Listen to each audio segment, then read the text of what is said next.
Yeah. Sunday night, 10 p.m. RTP Sports until next year. Together, that's Night Views. Let's go.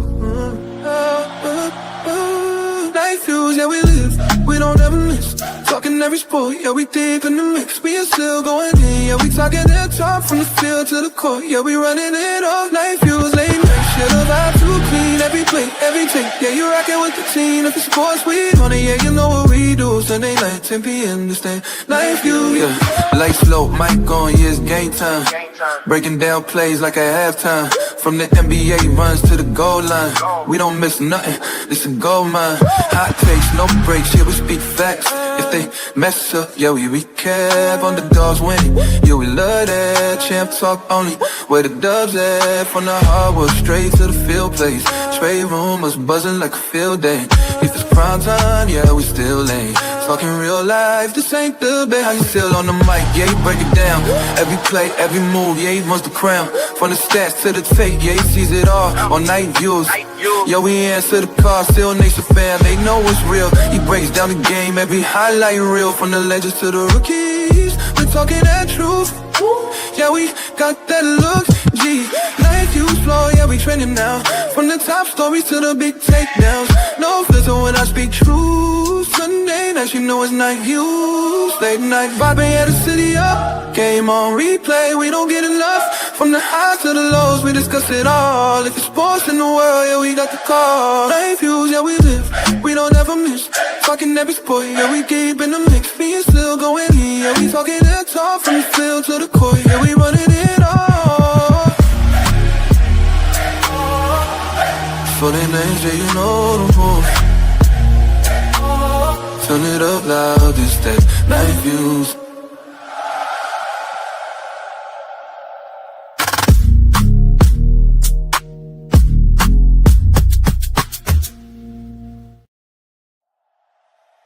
Yeah. Sunday night, 10 p.m. Yeah. And we here. We are here. Night Views is back. It's still ABDUL and Silos. We know what we do.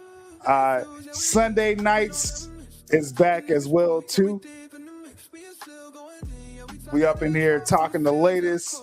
We do it how we do. Talking about basketball, NBA, college. When women's is hot, we're gonna talk about that. NFL as well too. Again, still ABDUL here. Silos from Real Talk Productions. What's good with you, man? What's up, man? We are officially back. I had to put on the RTP jersey, back in black. Let's do this, man. Sports, hey, man. baby. Hey, man, we got a lot to catch up on. It's a hot time for sports overall. March Madness, NBA final stretch, NFL free agency leading up to the draft.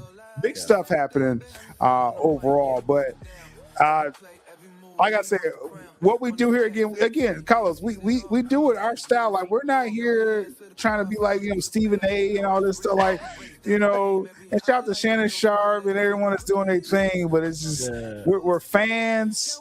No agenda. We're biased though. We got our bias. Oh, very much so. Very much so. We might as well just put the Dolphin and the Bears logo up, like. Hey, man, who's doing this show during the Bears playoffs run? Oh my goodness. Oh man. I would have been unbearable during that time. But shout out to you with this new anthem that we're rocking for Night Views. We gotta bring that flavor in. We gotta make sure I'm gonna make sure I put your link later on here. You're doing some music content overall outside of this anthem right here. Yeah. You guys could actually follow me at Silos RTP. It's my own artist YouTube page. I'm on Apple Music. I'm on Spotify. Anywhere you can listen to music, my music is there. Even on Roblox, which is pretty cool. I didn't even know I had my music on there. But yeah, man, I've been grinding. Yeah, no, good stuff, man. Like I said, we back this season of Night Views, and I think we started this show because we're both pretty big NFL fans. I think that's kind of why we started with this, and obviously NBA. as well too in college ball, men and women, with that as well too. And that's kind of where we're going to start with this for the viewers tonight.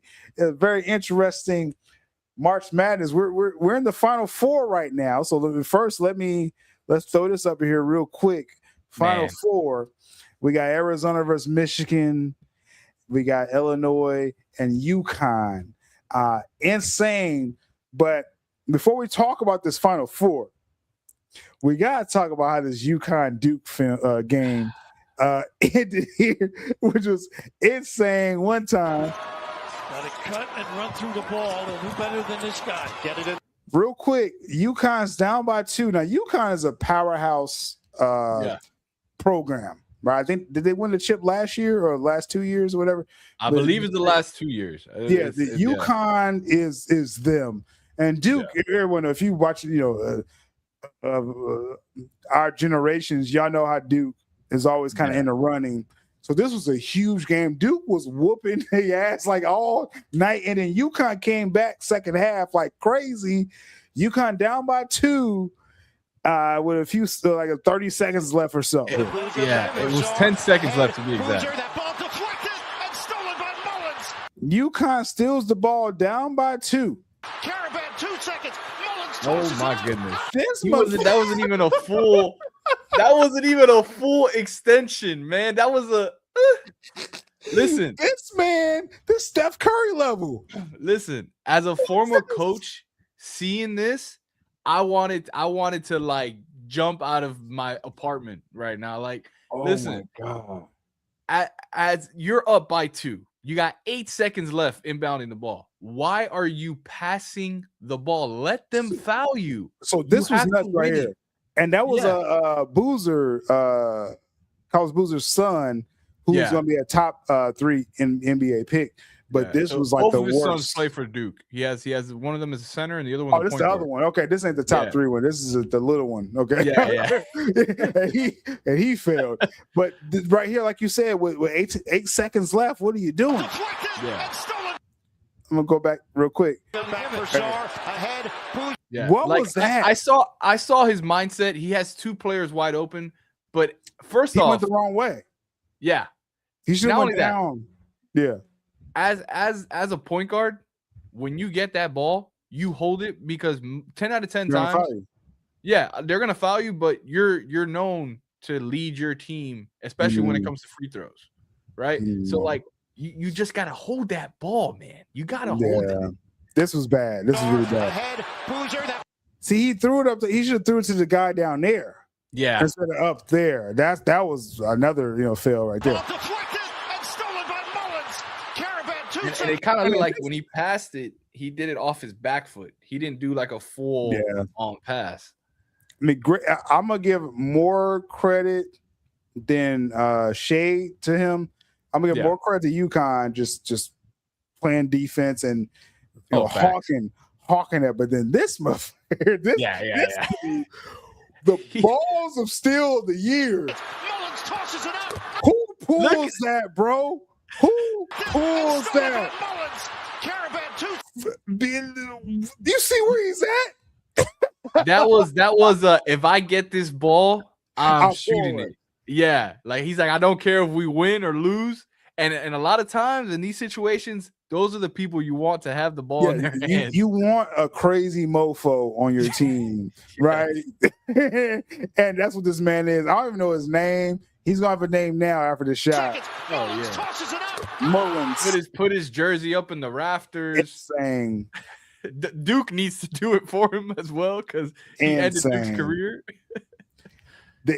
Duke. I mean, I think Duke. I'm gonna say this. I think Duke was a better team, and it had more NBA level players actually on this team. But UConn's a great program. Again, they won the chip. I want to say, was it last year? I think it was last year they won a championship in the last 2 years.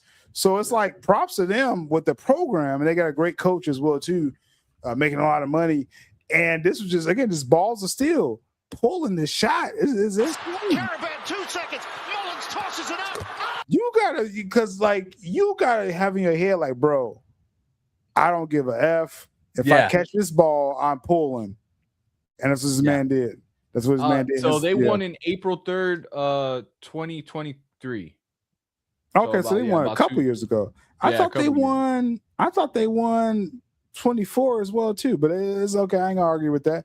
But I know Florida won one, and UConn and a couple of teams. They're in the running almost every year. UConn as a program, but this was an upset. Duke had more NBA players, and it's just they caught an L with that. So just coming back with the Final Four, I look at it like. And because it's kind of how I pick these Final Four teams is that, I mean, you want to look at the program pedigree. Yeah. That's one thing you want to look at with these teams.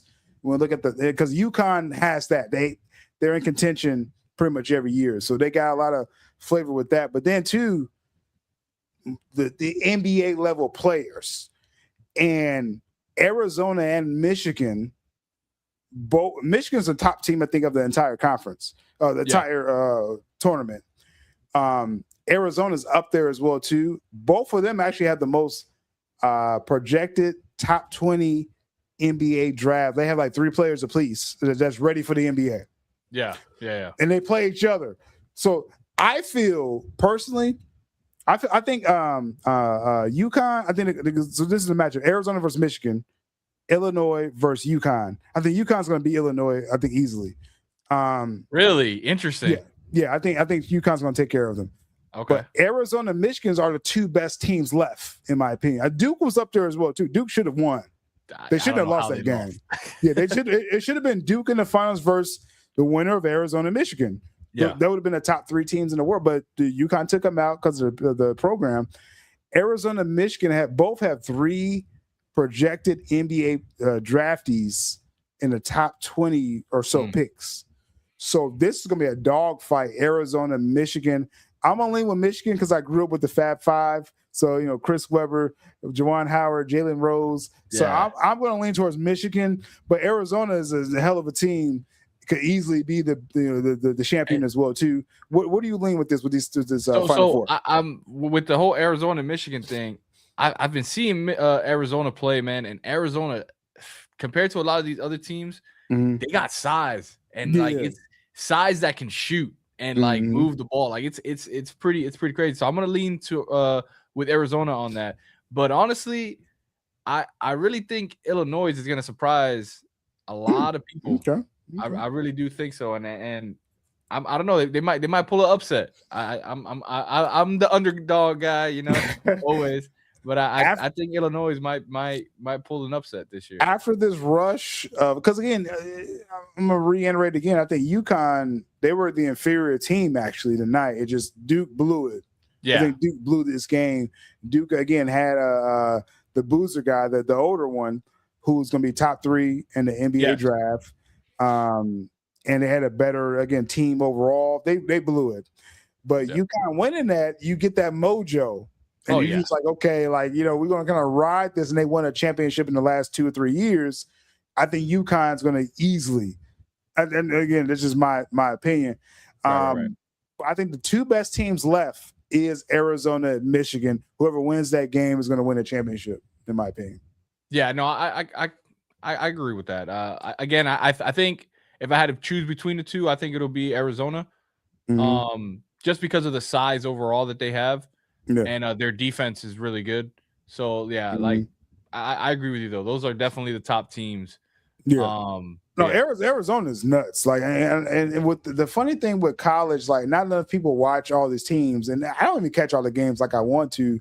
Yeah. But just catching this run this past 2-3 weeks, Arizona looks so legit. But Michigan, like I say, I'm going to pick Michigan. I'm going to pick Michigan in that game. And I'm going to say Michigan versus UConn championship. I think Michigan's going to hang the title up 30 years after Fab Five. Though Fab Five didn't win a championship, if people don't know that, but they didn't win it. They made it back-to-back championship games. They lost both of them, which is insane. And you make it to back-to-back championship games. That's insane. Yeah. First off, right? You get to March Madness 2 times, but you lose to Duke and North Carolina. You can't be too mad about that. as a program. Those are two of the best programs in the college history, right? Yep. But they lost those two games, championship games, and now they're back. They're likely going to be back 30 years later, 30 or so years later. I'm going with Michigan, but Arizona. I'm not going to be mad if Arizona wins it against Michigan. I'm easily going to pick Arizona to win the championship with that. So that's where we're at. And then the NBA draft's going to be interesting because, like I said, you got about 6 to 8 NBA players in that one game. Arizona, Michigan. You got NBA ballers like ready to go to pro. They might be playing for a new city as well. That's what I'm saying, man. Like, so that's going to be interesting. That's going to be interesting as well too. So, like I said, Final Four. That's where everyone gets hyped for college basketball. When you get to that March Madness, I had a lot of fun watching it. I will say this year, I'm gonna give the men basketball props because for the last couple of years, the women's college was more exciting actually than the men's. Yeah. But this year, the men's college basketball did their thing because it's a reason though. Women's basketball, you don't have Caitlin Clark anymore. You don't have Angel Reese. Juju was out the whole year, right? Yeah. You didn't have any real superstars this year, and so they got to work on that. You women's college, again, we're ready to give y'all the love. Yeah. When y'all we need Juju back. Okay. Yeah. We need Juju back. Yeah. Her and her I forgot who that plays freshman. Her. Yeah. Yeah. They are going to be something to watch next year. Oh, you talking about Michael Jordan, Scottie Pippen next year? That's what they're gonna do. That's what that freshman for USC. She balled out. I don't even know the young lady's name, and we're gonna know it next time. But Juju's gonna be rested up, ready to go for her senior year because she's gonna go pro after that. She's gonna get that championship next year. I'm not gonna call it right now. I'm gonna call it right. Juju's getting the championship next season. All right, that's what's gonna happen. Overall, so and we're gonna be there to cover the women just like we do the men's. But I'm gonna give the men's credit this year because we was dogging them the last 2 seasons. Yeah, they brought that game this year. Boys was balling this year for college for men's college basketball. So we'll pick up on that next Sunday. Who's stamping their ticket to the championship game? And it's gonna be really fun. It's gonna be really fun to talk about that. Overall, so I will say another cool thing about that. I want to give a shout out to HBO Max. Actually, they did a whole like a bracket and like multi-view thing where you can see all the games and the bracket at the same time through HBO Max. Like that. That's somewhere it's like if you don't have like YouTube TV or anything else, you couldn't really see multiple games at once, and it'll auto populate and stuff like that. I thought it was pretty cool. It kept you like in that tournament mode. You want the multiple games, especially the first 2 rounds, like the 64 or 32 round. You want to be watching 2 or 3 games at a time, and HBO Max. I got the Cyber Monday deal. HBO Max. I'm paying $2 a month, and I had to upgrade to watch the sports. I had to upgrade. I was like, nah, I ain't messing with. I ain't gonna fuck up my deal with that. So I was like, I'll just watch it on regular TV. But that is a nice thing. Amazon does it as well too. People out there, if you get Amazon, they have the NBA League Pass exclusively. You can watch all the NBA games, and then you can plug in the other, like if you have I don't know what's another Peacock has the NBA game. Yeah. You can subscribe to it through Amazon, and you can put the multi-view with the Amazon games as well too. So that's cool. We love the multi-view, out here. You know what I'm saying? We need the multiple options. Yeah, I like that. I got you talked about that deal. I got the deal with Disney that gave me Hulu and HBO for like $30 a month or something like that. So you got ESPN with that. Yeah, and ESPN too. The ESPN with that as well too. You need ESPN. If you don't like Stephen A, you still need the ESPN because you need them NBA games and Monday Night Football as well too. But sticking on basketball related, we was talking about the college boys. They're gonna get to the draft. We're gonna be talking about that with Night Views again. Night Views, we back, man. We back Sunday nights. You heard the anthem. TV 10 p.m. ish Eastern Standard Time. We will be here for that. And with these college boys, they're gonna get to the NBA draft. Right now, with the NBA, we have the current standings right now, and hopefully that's coming across good for y'all. overall. Maybe blow up your screen if you need to. But this is the current seedings after tonight for the NBA. Now, let's just start at the top, Carlos, because we haven't talked about NBA for a while, right? So it's been kind of an interesting season. Now, we expected OKC to be up there at the top. You know, Shea even had like 10 games off or so, and they're still up there easily. I feel number one seed, a couple games ahead of Spurs. And on top on the East, this is a surprise. Detroit Pistons with their very aggressive style of basketball. They're going back to the bad boy style. Yeah. But Cade Cunningham, who's out right now, but Cade Cunningham is the new star. He's one of the new stars coming up in the NBA right now. He's a bucket. He would give you a triple-double if he needs to. I like these two top teams. I don't think it's going to be the championship, but I like just starting at the top, Carlos. I'm liking what I'm seeing. OKC, I expect. Pistons, I'm a little surprised, but I like what they're doing. It's crazy because shout out to Vega and the Chop Shop, man, and a pin. We were talking about this, and we actually talked about our dark horses. I know we're gonna get to that, but a little peek to what I'm gonna say. Like Detroit, I really feel like they may go all the way. Oh, so you think they're gonna be because I like OKC getting there. You think Pistons has a chance to get to the finals? Oh yeah, and believe it or not, I think the Spurs will be there on the West side. Ooh, I think the Spurs will go all the way. I think it's going to be a battle of the youngins. I like the Spurs. Because, I mean, obviously, Wemby. You got to love Wemby. Yeah. Just overall, this dude, ridiculous. He's basically like a 7'4" Kevin Durant, in my opinion. And he's more defensively inclined. So I can see the Spurs upsetting the Thunder, you know, in a conference finals. I could totally. And then his crew. Steph Castle, you got the Harper kid, you got what's that, Vassell, you got all these guys. They got the defensive guy, Harrison Barnes, the veteran, the former champion. Yeah, the Spurs match up best with the Thunder more than anyone, and in the regular season, they've been spanking the Thunder all season in the regular season. Yep. So I'm not surprised if the Spurs get to the conference finals against the Thunder. I'm favoring the Spurs. Yeah. No, I agree. And what's crazy about it is like, so with the Spurs, to touch on them real quick, the group that they build around Wemby, and this has only been about 4 years that he's been in the league, 4 to 3 years, something like that. So about 3. Yeah. And for them to build this young core around Wemby and still have room to like add more pieces. Because they if you really look at their scattering report, they didn't really break the bank to make this team. This team has just locked in and decided, all right, Wemby is our guy. We know we have to go behind whatever he does. We just need to be there to support. And this season, they have been supporting Wemby. After that injury, he's just come back as a whole different player. It's been fun to watch. We didn't mention De'Aaron Fox. It's on Spurs as well, too. That's one I told you. Yeah, Fox. Crazy. Fox is another one.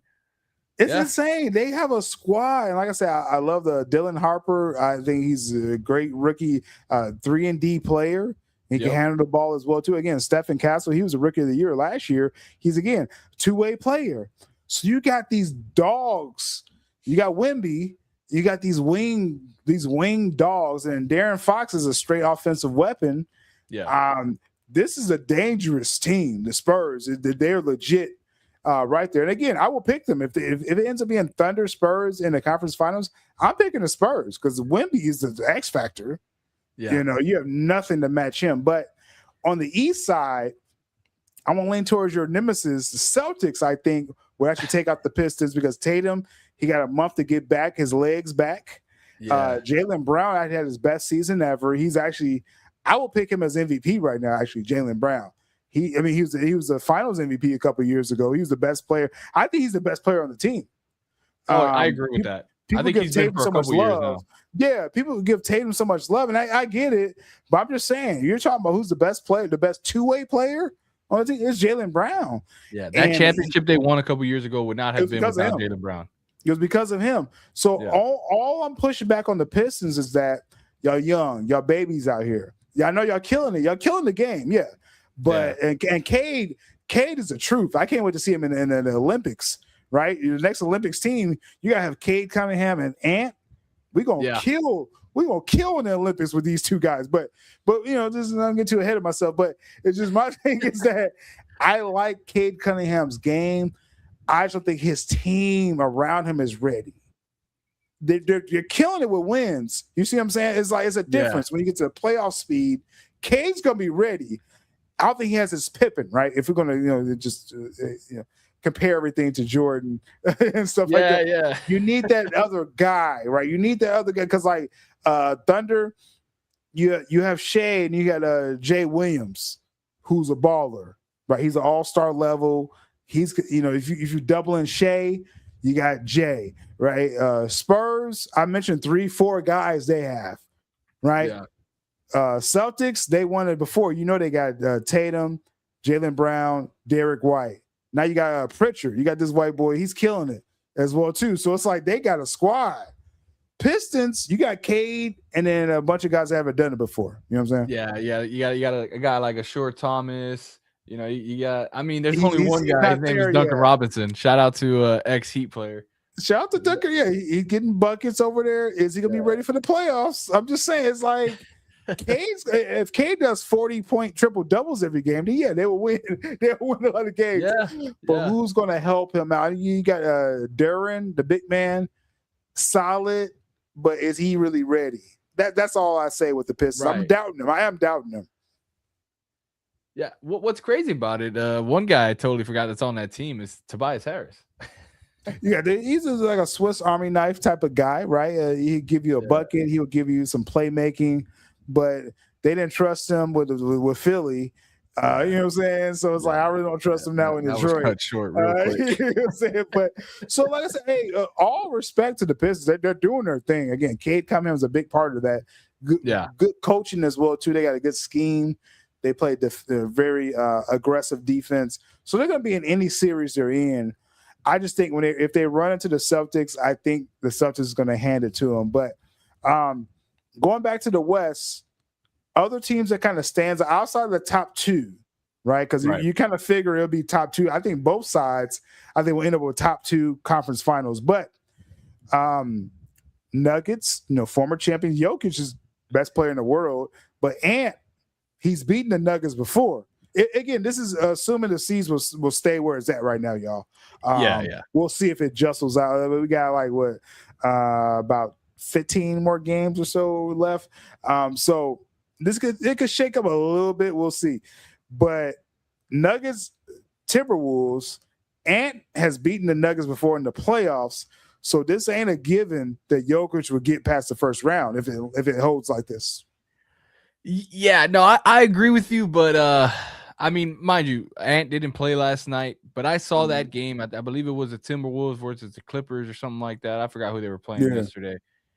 Oh, man, it was some of the worst basketball I have seen. I'm going to get into my Stephen A. bag right now. Like, it was abysmal. It was blasphemy what I saw these dudes play yesterday.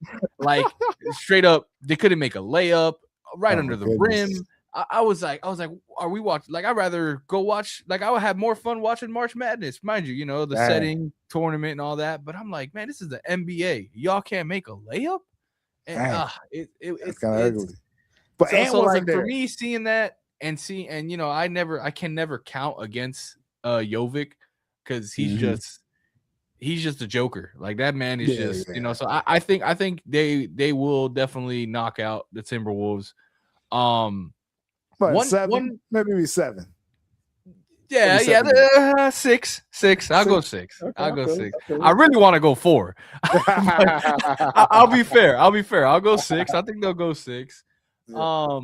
I think the one that's really interesting, and we haven't seen this in a while, is the Lakers and the Rockets is a LeBron versus KD playoff series.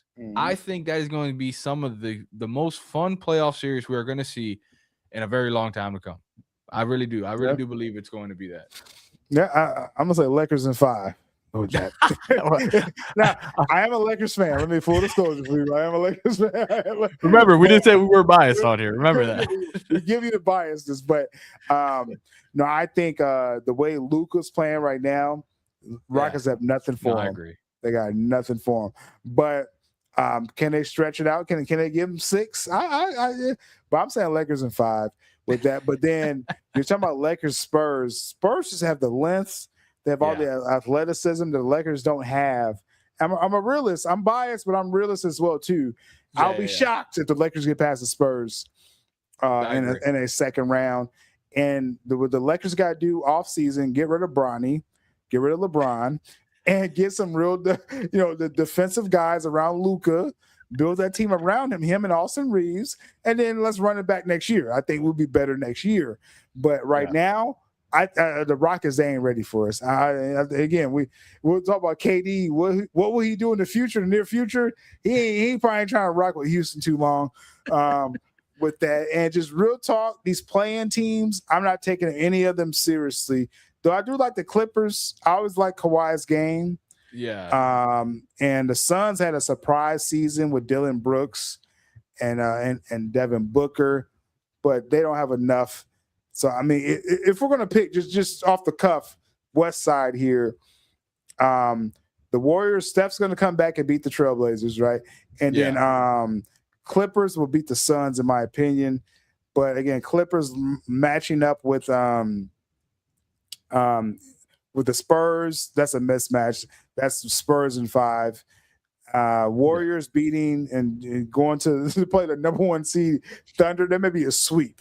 But that's just my take on the West Side of the play-in.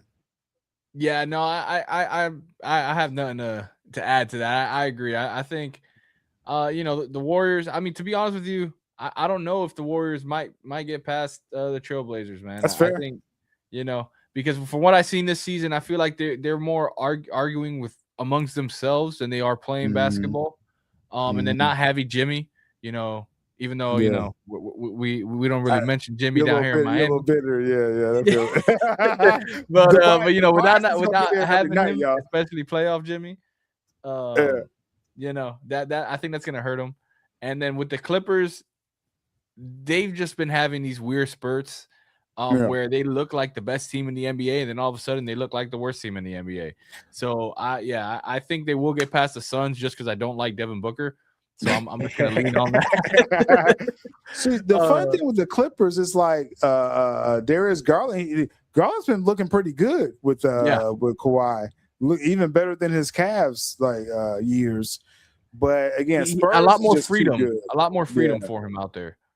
You get past the Suns, the Spurs are just they got too much length. They just got too much going on. So the Clippers, could the Clippers push him 6 games? Yeah. I can see them. I can see Kawhi going off for a couple games and pushing. Again, it's his former team, Spurs. He'll have a little juice, right? But the Spurs is a better team, obviously. I agree. Yeah. I'm with you on that. Jumping to the East side again. Outside of the top 2 teams, are we taking these other matches up seriously? I think Cavs.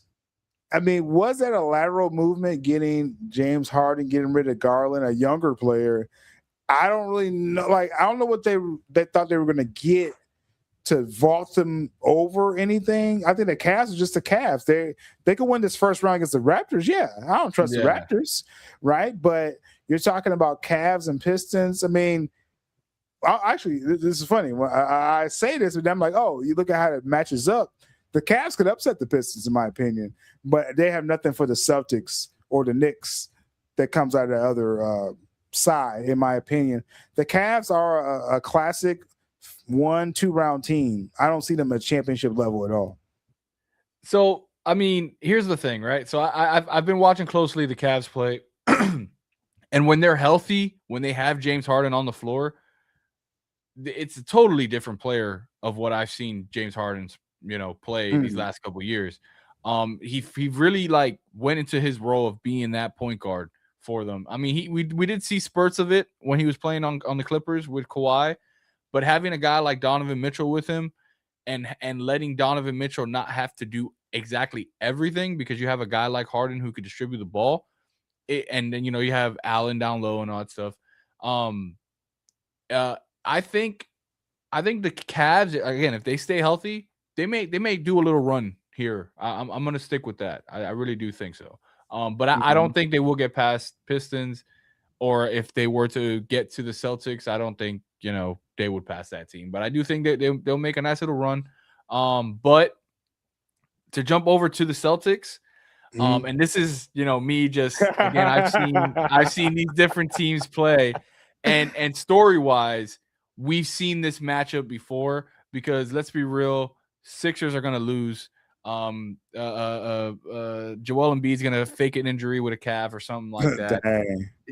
And then the Magic are gonna get that win and go play the Celtics. We've seen this matchup. That was a close series when they first played.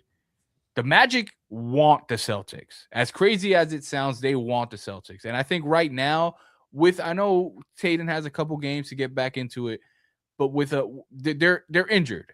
They're number 2, but they're injured. They're an injured Celtics team. And if the Magic can stay healthy and push through and actually play this Celtics team, I would not be surprised if the Magic beat the Celtics.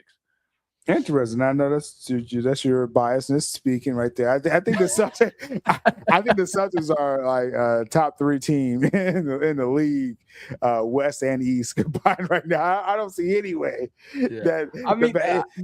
The thing is with me is like, basketball is a game of matchups, and no, for sure. So it's like seeing, not to take anything away of what the Celtics have done this season. I think with the hinderness of what they've gotten, I this is the best case scenario where they're at. Yeah, I think it's awesome where that they've been able to keep that momentum and stay in that number 2 spot. But like I'm saying, just story wise, the Magic coming into town and taking that from them, that it's like almost like a writing on the wall. That'd be interesting. Real quick, did you mention anything with the Knicks? Are you saying Knicks will easily take care of the Hawks, or what are you? I think this is the biggest mismatch of the season right here. Yeah. I mean, honestly, I feel like, and I've been saying this since the beginning of the season, I think the Knicks are their own worst enemy. It's all a matter of if Cat wants to come in and play and actually play winning basketball, then they'll be fine. They may even surprise us. But if Cat comes in here and starts crying to the refs and it's all on Jalen Brunson, as great as a player as he is, I don't see the Knicks outbeating themselves, honestly, because the Hawks, let's face it, it's the Hawks. Yeah, I can't take this matchup seriously, right? Just looking at this, I really can't. Like Cavs or the Knicks, both of their matches, I'm like, okay, come on. Cavs in 5, Knicks in 5, in my opinion. And the Knicks, now they took out the Celtics. They were en route taking out the Celtics with a healthy Tatum last season. If people remember, Tatum blew his Achilles, and they were down like 3-1. Right, that's when so they were going to lose that series with or without a healthy Tatum. So and actually, it's funny because after that game, the Celtics, they mounted like a great game 5 rally, and they actually pushed it to 6, and then it was over. After that. So I'm looking at, as far as the East, I'm going to, again, we're just projecting, because like I said, on the West side, I am saying my Western Conference championship is Thunder Spurs. On the East, I'm pulling the upset. Cavs will upset the Pistons. Knicks, Celtics, I will say Celtics in 7, because I think there's going to be some blood. They're going to remember the taste of blood last year. And I think the Celtics are going to just really mount out as much as possible. But I think the Knicks are going to be ready. So that's why I say 7 games. It is a chance, in my opinion, that is Cavs, Knicks, meaning likely Knicks. Now, before we get that far, on the play-in side, I love the Hornets. I know what you're going to say here, but I love what the Hornets have been doing this season. And I do see them, pulling a mini upset there. I actually like the Sixers taking out your new favorite Magic for some reason, but still losing to the Celtics. Sixers losing to the Celtics. Hornets, They may steal a game. Again, Pistons in 5 right there. But when it comes all down to it on the east side, close to me, I'm saying Cavs is actually going to have like an interesting run. This may be the next year to make it to the finals, the first time since Patrick Ewing years, in my opinion. Still gonna lose. Look, the Heat fan in me has to say it, right? I've been quiet long enough. I have to say it. We are known as the play-in team. Like nobody wants to see us in the play-in, right? We've been that team. We had the run where we made it all the way to the finals from the play-in team. Yeah, playoff Jimmy. The Heat fan in me has to say it. If we stay in this, because we still got a couple games, so it might change. But if we do stay in this play-in scenario situation, I say we'll lock it in, we'll win, and we may be the only team to beat the Pistons, just because that's gonna be my bias statement. That's gonna be my bias statement. That's extremely biased, but it is what it is. This is Night Views. We're gonna bring our biasness to this, but what's your first on the West? I don't know if you said this yet. Who's your conference finalists? 2 teams on the West and the East as well. All right, so in the West, definitely is going to be the Thunder and the Spurs. I just they're what I've been seeing this season. They're just, to me, almost seem untouchable. There could be room for upset, but as of right now, for what I see, those 2 teams are just monsters. And then for the East, I'm really leaning with the Pistons, man. I think, even if my Heat do get to them, I really am leaning with the Pistons. And for some reason, I want to say the Knicks, but again, the Knicks really beat themselves, because for me, something in the back of my head is saying that the Magic is going to beat the Celtics. Something is telling me. I'm telling you, something is. I don't know what it is, but it's just telling me that's going to be a 7-game series. They're going to go all the way, and the Magic are going to come up on top.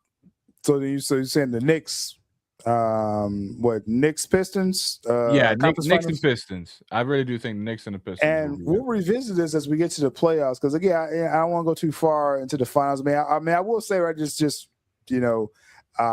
long-term forecast here, I am saying Spurs Knicks finals. That is actually what I'm saying. But we'll see. We'll revisit this when we actually get to the playoffs. And we got to get through the play-in first. So we got a lot of stuff going on. But early forecast with the NBA stuff. We get into the stretch run, and that's when the NBA gets pretty fun during March Madness as well. So very interesting. We'll again check up on this next Sunday. Now, with the NBA, real quick, before we get past the NBA here, there's a new franchise teams coming to the NBA. We got the Supersonics and the Vegas team. NBA is adding 2 expansion teams. So for the history of the NBA, it's really good to see the Supersonics coming back. So that's one thing, because I love my Lakers beat the Supersonics. That's an Ice Cube song, and the Lakers beat the Supersonics. So it felt wrong that the Supersonics wasn't there anymore, and I can't listen to it. Today was a good day. You can't bump into the car anymore. Yeah, it's kind of hard. It's like Lakers beat the Supersonics. Like, they're not there. Like, it's empty. So I'm glad the Supersonics are going to come back as an expansion team. So we're going to sweep them every year for the first 3 years. Lakers going to beat the Supersonics. And then Vegas, it's very smart that Vegas getting into the NBA. You got the gambling thing. You have the NBA Cup finals right in Vegas the last couple of years. So it's very smart. Then you capitalize on the WNBA aces. So that's one thing. I'm going to get your thoughts just on these 2 teams. But then, these are 2 Western Conference teams, meaning they're saying the Grizzlies and or Timberwolves. I think it's Grizzlies and Timberwolves. Yeah, either one or both will move to the East Coast because of that. Minnesota feels right. Actually, either one. You got Memphis, Tennessee. That's really east. That's southeast, and Minnesota is like dang there, right there. Midwest, or I'm sorry, north, right there next to Michigan. So just your thoughts on, again, these new franchises coming back, really the return of the Supersonics, and then possibly Minnesota. You want to give Ant to the East Coast? It's kind of going to be over if you give Ant to the East Coast. What do you think? As a fan of basketball, biases aside, the East needs a shakeup. We've been saying it for so long now, and this is the perfect way to change it up in the East. And honestly, it'll actually help the franchise for the Grizzlies and the Timberwolves in that sense. Seeing the Seattle Sonics, man, like, I wasn't born, when they were around, or maybe I was born. I wasn't sure, but I wasn't old enough to really enjoy them the way I was supposed early to. 2000s, I think they left to OKC. I think it's like early 2000s. 1995. So yeah. Whenever Durant in his first years with them. So yeah. So I didn't see much of them. I was still young, but to have them back and now to like put an actual face and team to the stories we used to hear from back in the days. My only hope is you get the glove back to run the team. I think that would be great. He is coaching some teams right now. And then Vegas, I've been saying for a while, and I'm throwing it out there into the ether. I will be making a trip out to Vegas to catch a live Aces game, and now one of these games. Hopefully, we'll do a live, night views or something out there. I'm putting it out there in the ether. But this right here, this is what the NBA needed to shake up and actually bring some more viewership back. I feel like we kind of we've been getting there, but now it's like this is gonna awaken a lot of the old fans that are like, oh, we got these, the two big teams back in the league. So yeah, so yeah, definitely. And like I said, as far as the East shakeup, Minnesota, they should put them in the East. Yeah, they should put them in the East, and Grizzlies ain't gonna matter. But if you put them in the East as well too, they ain't doing nothing. But you put Ant on the East, and then as we had that this graphic here of East teams, not this, but the East teams. You put Ant over there in the East. That would shake up things pretty interestingly, I feel, with Knicks, Celtics, whoever. Yeah, you're talking about. You got an all NBA level player. Timberwolves have made it to the Western Conference Finals back-to-back years in the West, right? That's no small feat. You bring them to the East, I think Ant will wreck shop for the next 10 years, in my opinion. I agree. And another thing to that, I think what's important is that I think they will take away the play-in. I don't think there will be a play-in because there'll be too many teams. I really do think that they'll just go back to normal, just have the players rest up, get the playoffs going, and move on like that. And I hope so, because then we could get the best out of these players, which, it's cool having the play-in, but you can see how much it affects them throughout the series of a playoffs. You start getting a lot more injuries. I mean, for God's sakes, look what happened with Tatum. They waited 2 weeks before they could play their first actual game because they were waiting for the play-in. So yeah, we'll see. We'll see if they scale back or adjust with that. And like I said, with the NBA, obviously we're very interested in the stretch run with that. And Sunday nights, we'll see. We'll check back in what they're doing next week on this playoff picture race. Right, we'll take another screenshot next season or next week for the end of the season here. Now, final thing we want to touch on here, NFL related. It's been a while since we've been talking about these sports and NFL's in the off season. Congrats to the Seattle Seahawks. They were the best team all season in the NFL. It was them and Rams, right? It was kind of really between them two. And I really figured whoever won that Seahawks-Rams playoff game, they were the best team, to win it. So props to them. They had a complete offensive, defensive, really great defensive, great running game, competent quarterback. That's the formula to win a Super Bowl championship. Carlos. And I guess outside of, like I said, the Rams is probably the only competitor under my Bears scared everyone for a couple weeks. We was right there. We actually could have beat the Rams if Y'all should. Y'all should have. We really should have. But I think I'm gonna be honest. Again, I'm biased, but I'm a realist. The Seahawks was a better team. I think we would have got vanquished going to Seattle. Yeah. Caleb was still trying to figure out his team, on the run on the playoffs. And Seattle was the best team, though, in my opinion, Carlos. Yeah, no, I agree. It's very worthy. Yeah. Yeah, I agree. I think it was their time, and they just wanted it more, man. They wanted it. Mm-hmm. You saw it every game they played, and just the championship itself. It was a scary defensive sight that game. Yeah. See. No, they deserved it. And again, the Rams, they gave, obviously that was a close game with them and the Rams and the conference finals there for the NFC. And like I said, they were the best two teams. Either of them would have destroyed the Patriots. I'm sorry, Patriots. Y'all shouldn't have been there. I was really warming up to Denver. This is one team that really I grew more respect for the Denver Broncos. First off, just the way they made Josh Allen look silly in the playoffs. I'm like, okay, he's not this dude. People want to get on Lamar choking in the playoffs. Josh Allen royally choked in the playoffs this season. And both of them, I'm saying they both are just not that, like in the playoff setting. I love Lamar, but you know what I'm saying? He ain't making it to the playoffs this year. But and then Patrick Mahomes, I'm gonna give him next season off. Mahomes gonna be back in 2 seasons. He's gonna come back next season, but he's gonna be ready.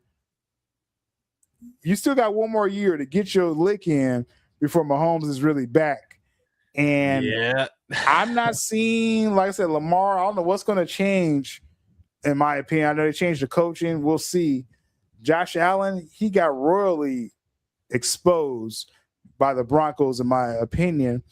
And I've gotten more respect, Carlos, for Bo Nix.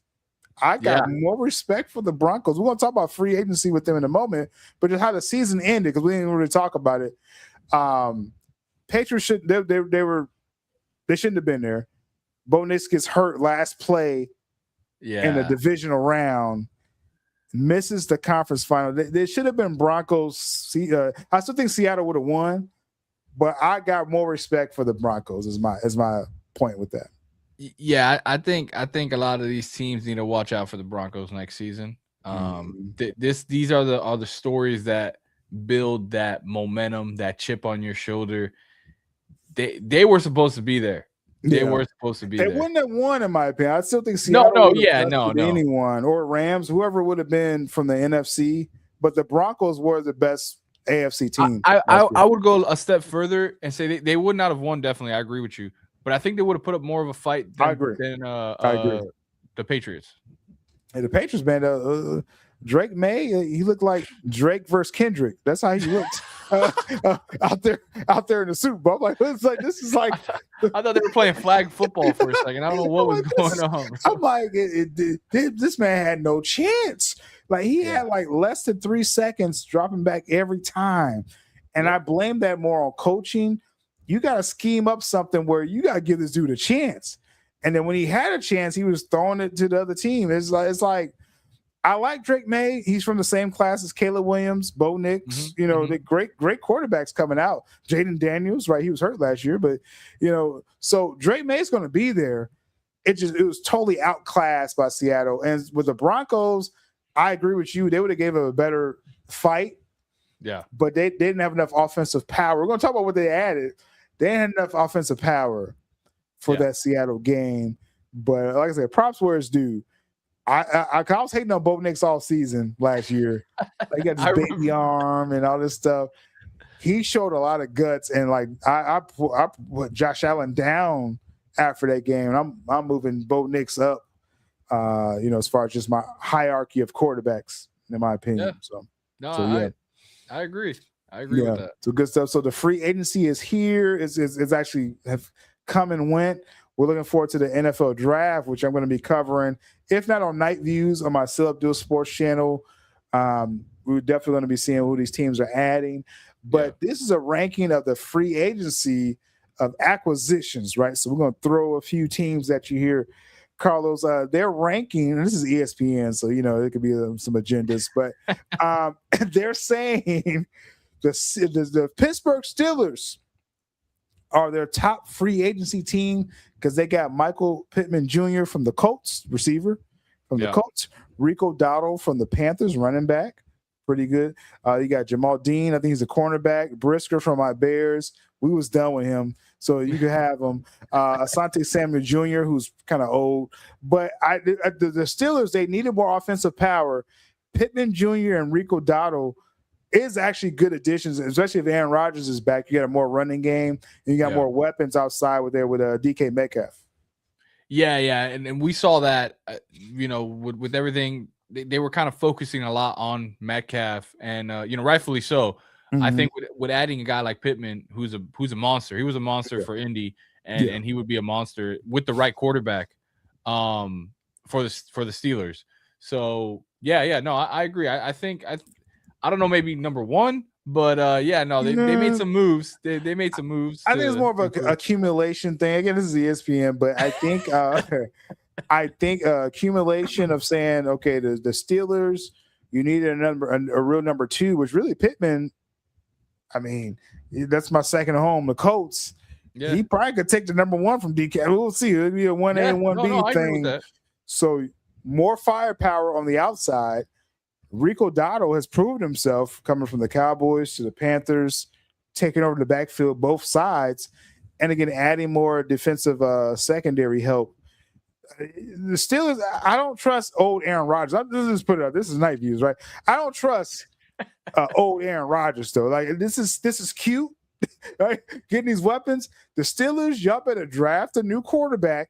Get the Alabama boy or someone. Simpson, I think his name.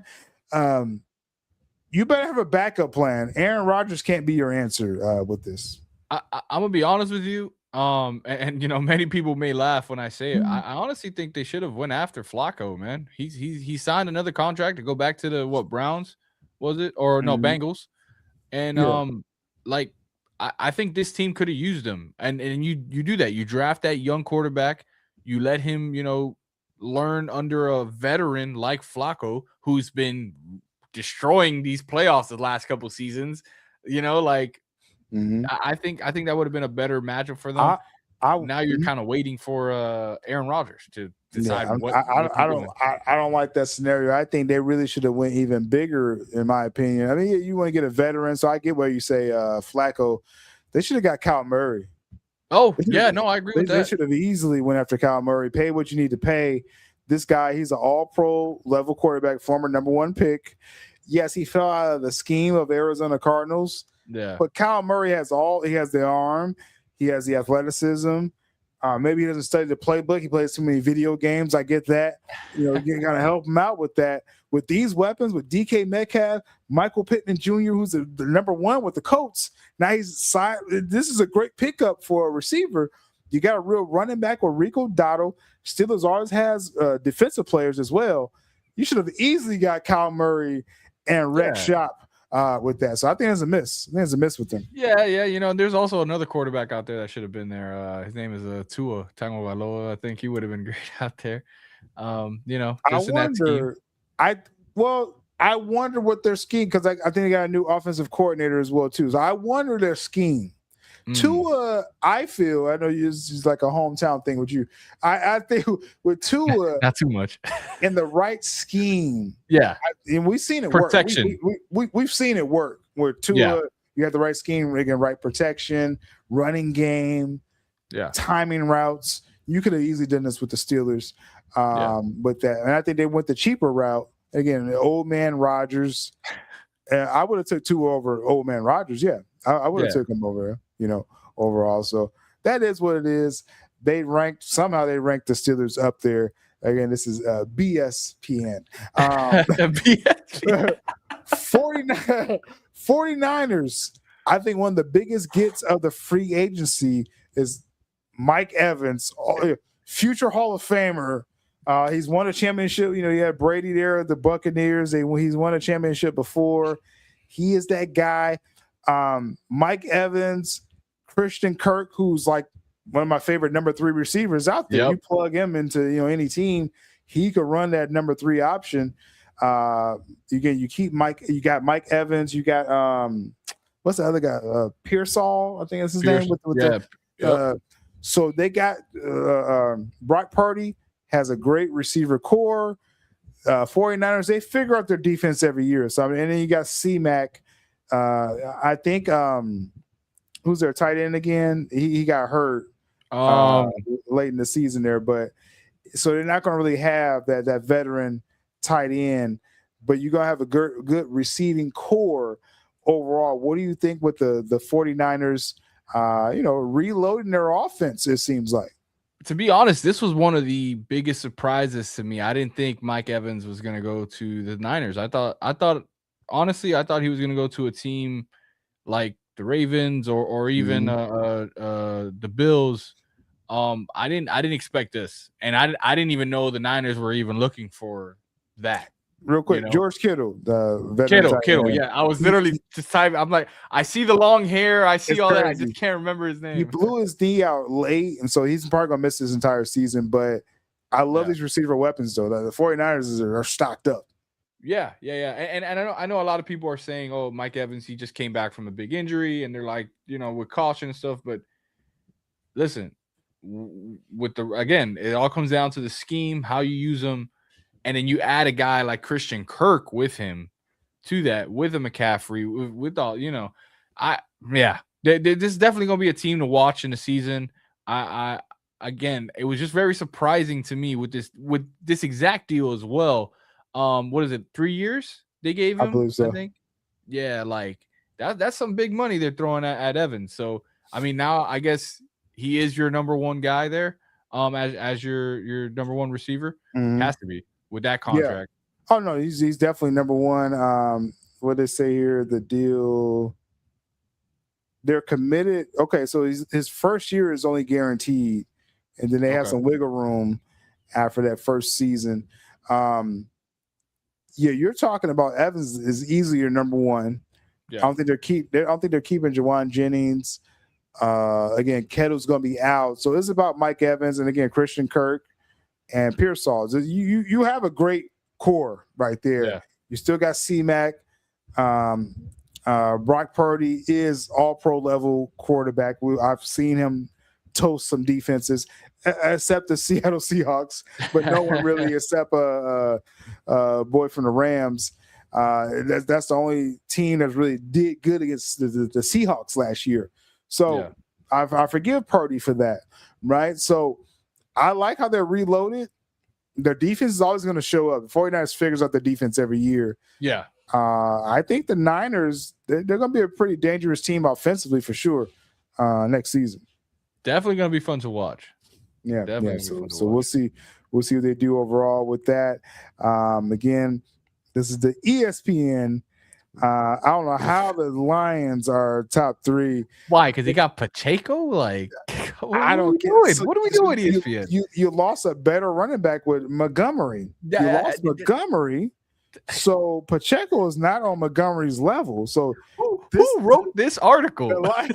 The Lions are regressing.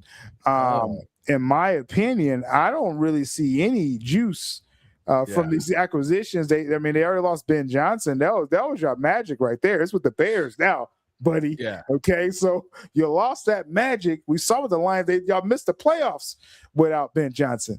Now we think, you're gonna lose Montgomery. Now Jahmyr Gibbs, I give him all the credit. This is like our generation LaDainian Tomlinson. Like that's what he's doing. Like I agree. He's the truth. I like his game. I hate Lions fans, but as far as Pacheco, I don't buy that. Lions, I don't see y'all really recovering from again losing your infrastructure and players and coaching. I don't care who they're saying they got right here. This is an L. Yeah, it's an L to me. I mean, the only thing I can take from this is that now Gibbs is going to be that only number 1 running back. I think he's going to get over 2,000 yards. I think he's going to. Oh yeah, he's going to cut it up. But Pacheco can't Yeah. even stay on the field. Yeah, So it's like, that's a joke. That's a joke. a write-off. My goodness, what are we doing? I mean, okay, Saints. Okay, so I didn't look at this list before we did the show, so I just want to let people know. But I will give him that Travis Etienne, but you still have a what's your boy? The running back that's still with him. I forget Kamara. I forget everyone's names live. Yeah, I wouldn't put it past them. I would hold off on that. I think Kamara won't be there for too long. There's been talks that they're not meeting the same, kind of agreement when it comes to building out the team. So and then when you sign a guy like Travis Etienne, yeah, he's your number one. Easily. Yeah. And Kamara, I mean, they may end up cutting him or something. Maybe in the draft they'll get another young running back and just send Kamara off. Yeah, they might trade him somewhere. And like I said, the Saints, they're a rebuilding team. They actually came on late, so I'm gonna give them that credit. The coaching, they got this team, like I said, just pointing in the right direction.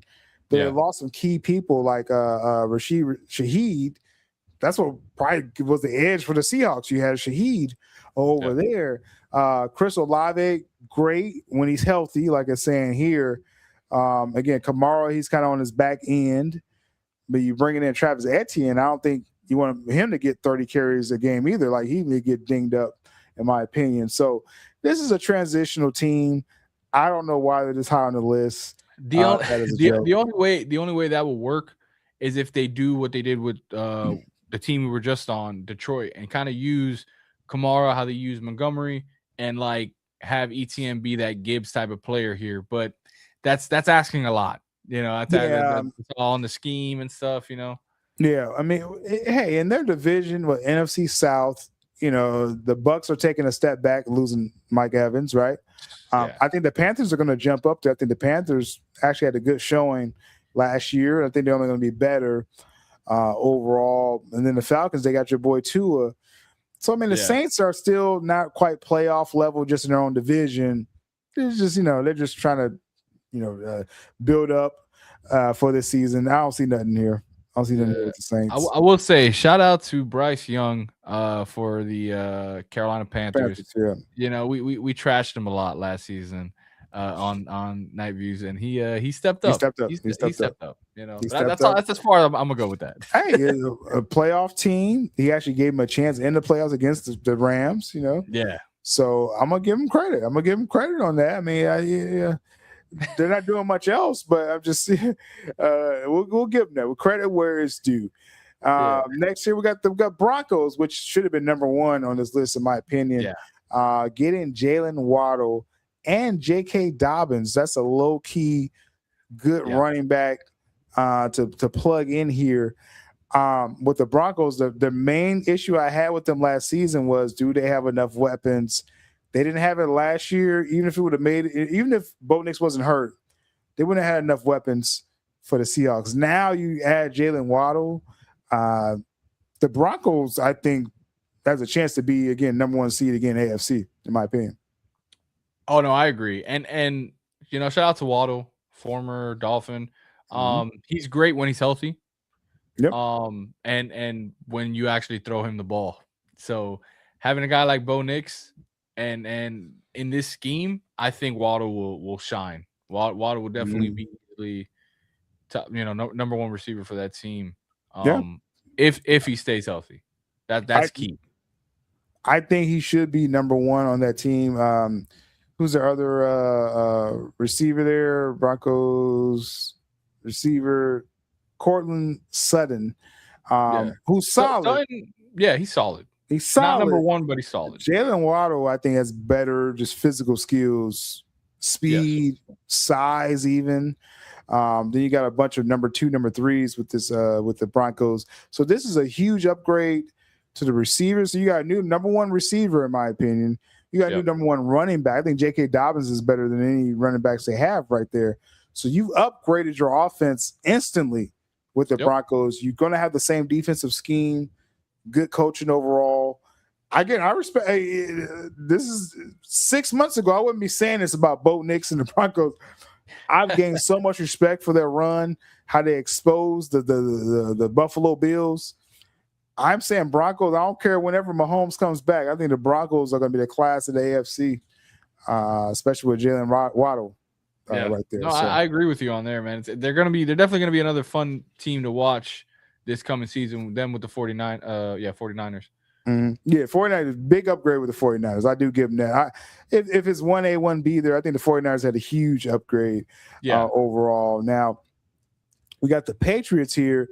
Again, this is more kind of plugging in different players. Romeo Dobbs, solid receiver. I think the Patriots, they led that committee with the receivers, so you could plug in anyone, I feel. Usually to protect Drake May. That's what you need to do, get some offensive linemen. And again, they plugged in. They got from my Bears, Kevin Byard. We do miss him, veteran, but we got Kobe Bryant from the Seattle Seahawks, so I'm okay. I'm okay with losing Kevin Byard. With just on the flex real quick with that. But Patriots just plugging in holes. I don't see nothing, no real splash. Yeah, no, I mean this is good because they lost. We lost Diggs. Diggs, yeah.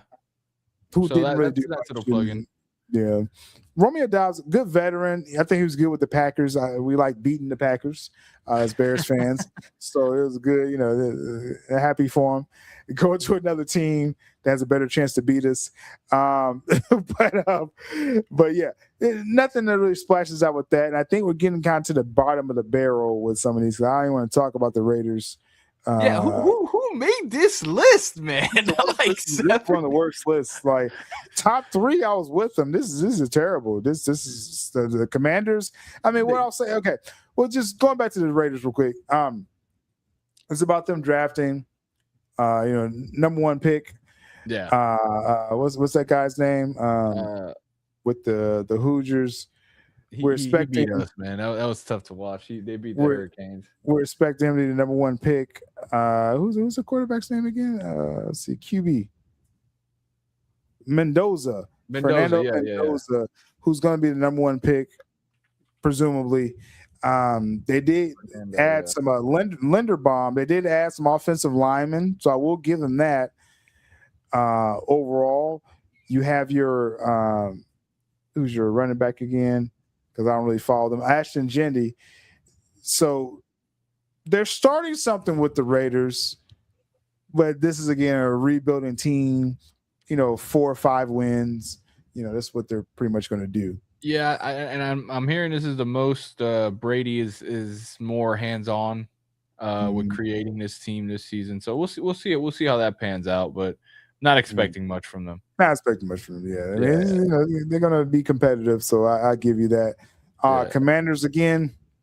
This is just a terrible list, but with the Commanders, it's really about Jaden Daniels. Can he stay healthy?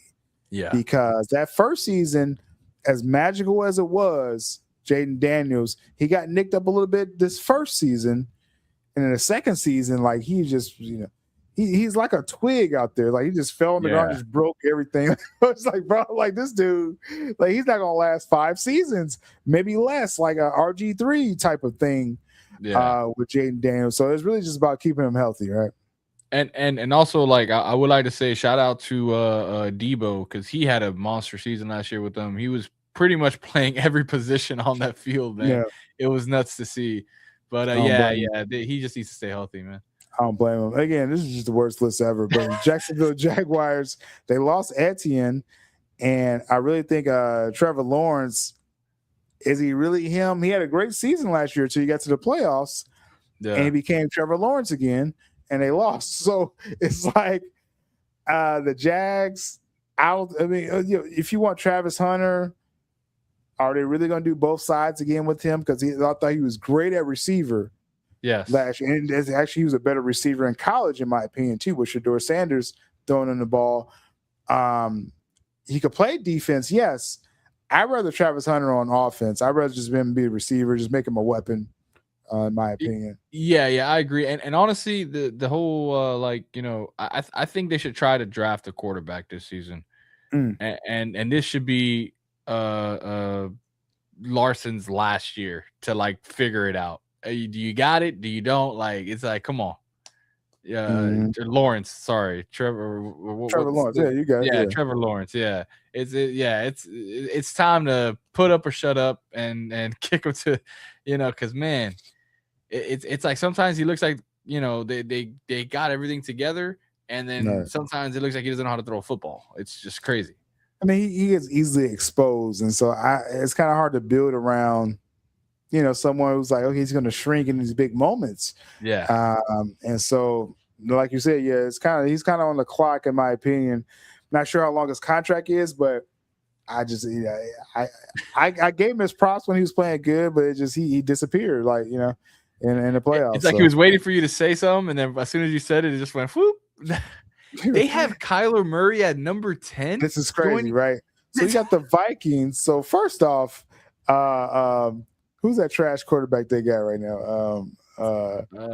Number 9 he calls himself. He's the most memed quarterback. The bipolar ever. guy. JJ McCarthy. Is trash. And so you get Kyler Murray, who again, Kyler Murray, like his whole thing is like, is he going to study the playbook or not? I think he's going to give your best effort this season. Yeah. And this definitely should be number 10. And then they got Carson Wentz as well as the number 3, which maybe he'll be number 2. I think JJ McCarthy, I think they're going to trade this dude. I think he might just be cut. Yeah, I think they're just going to pay him off. We're seeing the only reason why I say that is because we're seeing a lot of teams just taking the L on that and paying off these players, so they don't even have to touch the field. Because a player like that, especially who has that bipolar condition that he says he has. No, he really has bipolar? I didn't know that. That's what he says. When he's on the field, he turns into a whole other person. Okay, yeah, exactly. Yeah. So cut him. My thing with that is you don't want that kind of energy around the team, especially when you as a quarterback, you're seeing your spot crumble in front of you and being taken away. I think it's best to just cut your ties with him, move forward. And then a guy like Kyler Murray, again, it's the same thing I said with Lawrence. Like, he has potential to be a good quarterback. It's just a matter of put up or shut up. Like, you're not in high school anymore. I understand you like playing video games. You want to be here. Prove to us you want to be here. Be that quarterback that we traded for. And I think he's going to lock in. And Carson Wentz, I mean, what's his team 10 for him? Like, he's been all around the league. So, yeah, that's going to be good. Yeah. So we'll see. We will see how that comes about overall with the Vikings. They're in my division with my Bears, so I hated that they got Kyler Murray. So we'll see. This list is trash now. I'm really not gonna go through this whole thing anymore. But Hollywood Eagles, Brown, okay. Yeah, I mean, maybe they'll trade AJ Brown now. I don't know. I do like this with the Rams getting Trent McDuffie and Cam Curl on the defensive secondary. All that the Rams were lacking was secondary help. They got the front end. You got Matthew Stafford, MVP quarterback, and, top weapons on offense. You needed that back end on defense. Well, though I feel my Bears have improved. I think we should have beat the Rams last year in the playoffs. And I think the Seahawks gotten worse because we stole some players from the Seahawks. The Rams got better.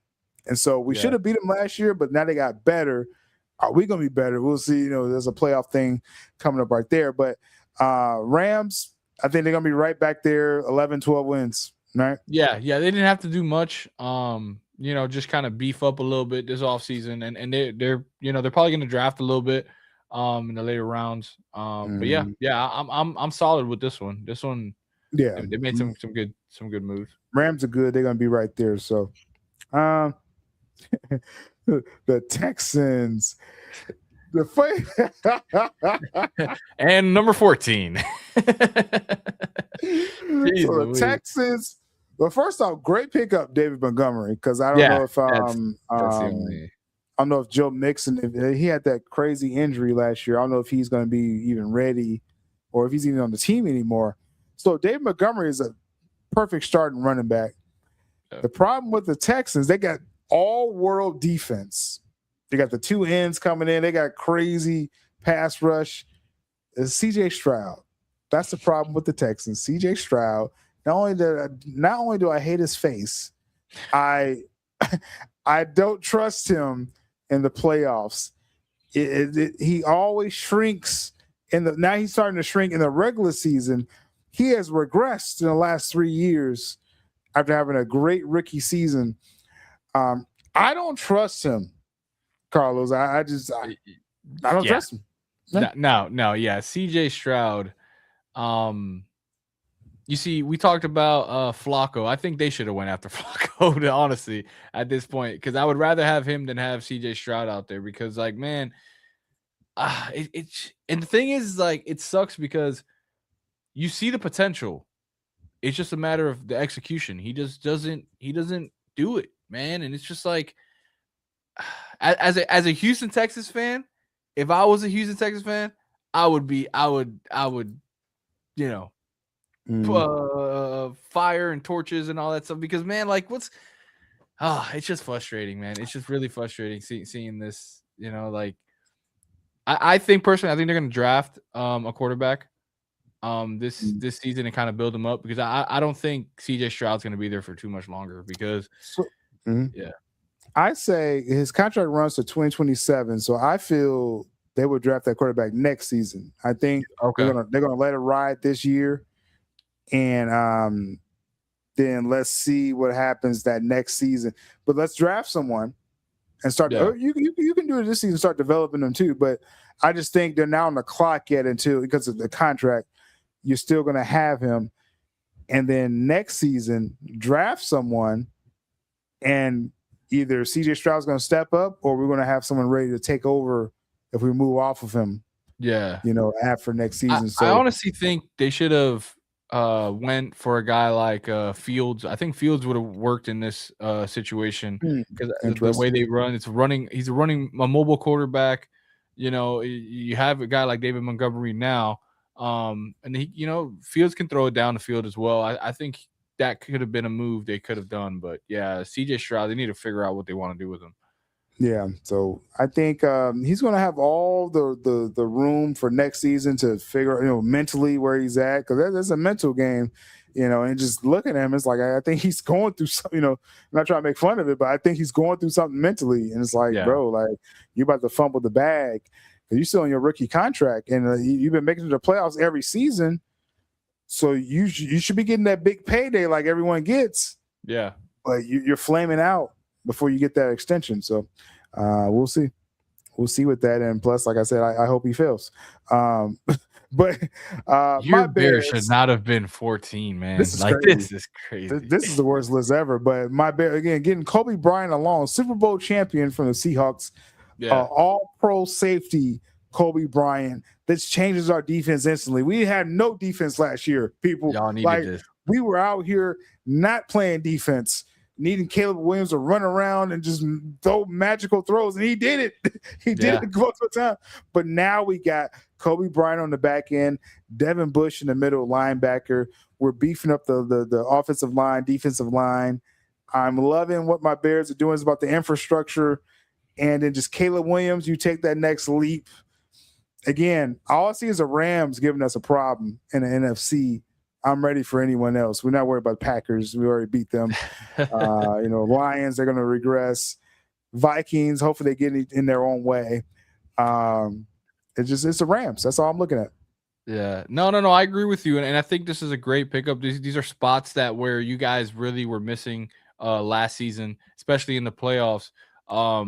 This kind of, in a sense, takes a little bit of the load off from the offense, you know, because if you guys didn't outscore the other teams, it was that defense was kind of struggling a little bit, you know. So now this is kind of beefing it up. You have your more protection for your quarterback, and you got some defensive line as well. I enjoy this, and I'm gonna be honest with you. You know, all playoff, I was rooting for you guys. I wanted you guys to go all the way, man. I loved watching the journey, new coach, that quarterback. You know, it's what I'm hoping where my Dolphins are going to right now, you know, with this whole new rebuild. Yeah, we gotta give you a couple of years to kind of, you know, rebuild. You got Malik Willis, right? That's a good start. That's a good start as a quarterback who could be there, I feel, for 3 to 5 years. I think you have a quarterback. until you got to develop someone else in a couple of years. But yeah, my Bears, like I said, after we beat the Packers, all I had to do, we just had to beat the Packers in the playoffs. We beat them. That was a W season, and we actually had a chance to beat the Rams. I was like, let's go ahead and win it if we're going to beat them. But I knew we weren't on the Seahawks level. I knew we wasn't, and so losing to the Rams, okay, it was kind of tough. But next season, like I said, now it's about let's really challenge for the conference finals and give a chance to make a Super Bowl run. That's what we're thinking right now as a team. So we'll see. We'll see what my Bears do. Let's see how worse this list gets. Okay, we got the Falcons. We got Tua. That's crazy. They re-signed, I guess, Pitts as well. Zacchaeus, they got from my Bears right there. Austin Hooper, they re-signed him. So they kind of re-signed some talent.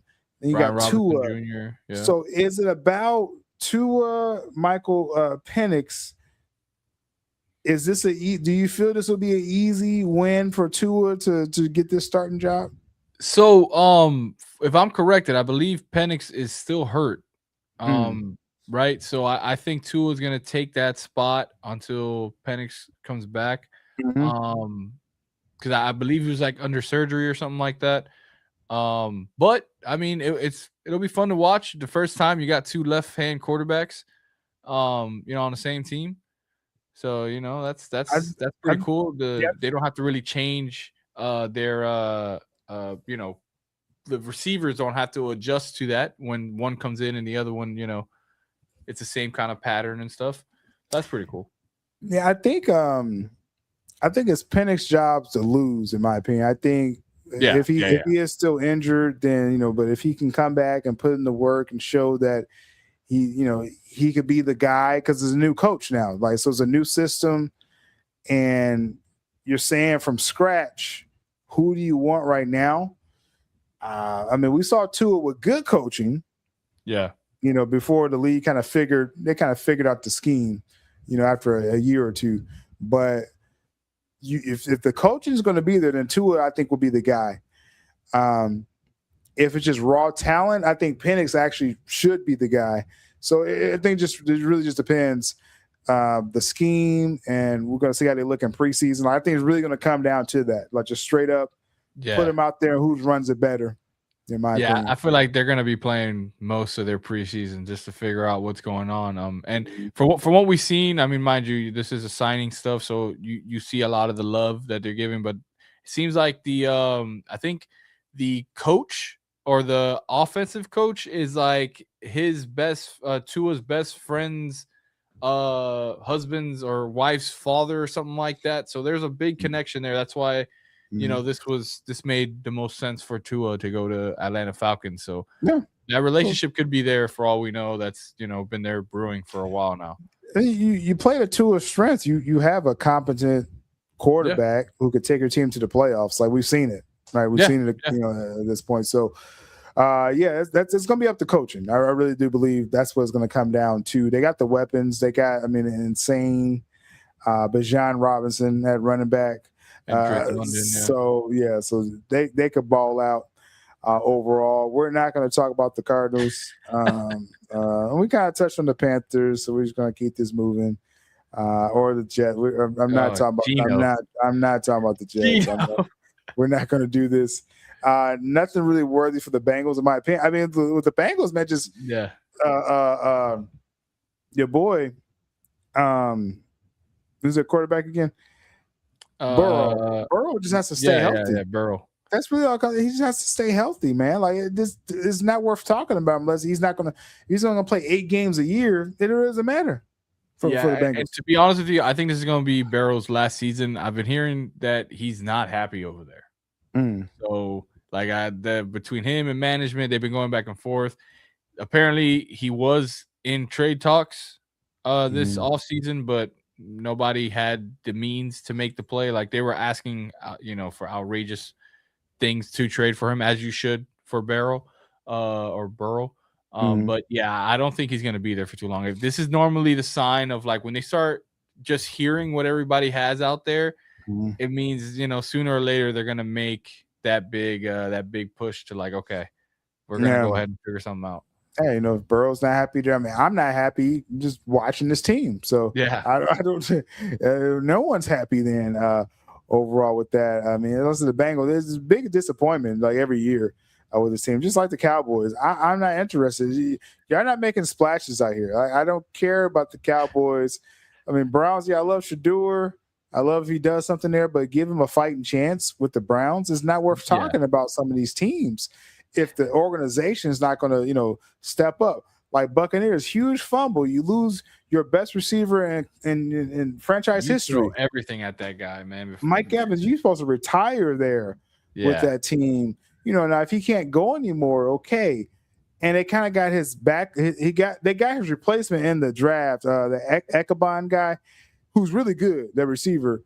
Yeah. But still, Mike Evans, man, come on now. Like, keep this guy. And so that's funny. Cross out Max Crosby with the Ravens. That is crazy. That's funny. I am not buying anything with the Ravens. And just seriously, with Night Views, I kind of put this caveat on Lamar Jackson and Anthony Edwards. I'm not going to say anything until the playoffs for these guys, but I really mean it. I really mean it this season. That Lamar, I have nothing to say about you. You're going to be an MVP candidate again during the regular season if you're not hurt, right? I'm waiting to the playoff, and I'm waiting until you win one or two play. I'll wait until you win 2 playoff games before I talk about Lamar Jackson this season. My thing, I agree with you there, because my thing is now there's no excuse. The team chose you. Yeah, they got rid of the coach. Have a new coach now, and I don't blame them. I'm gonna be clear. Yeah. I don't blame them saying, "Okay, John Harbaugh maybe is getting too stale. We need a new voice."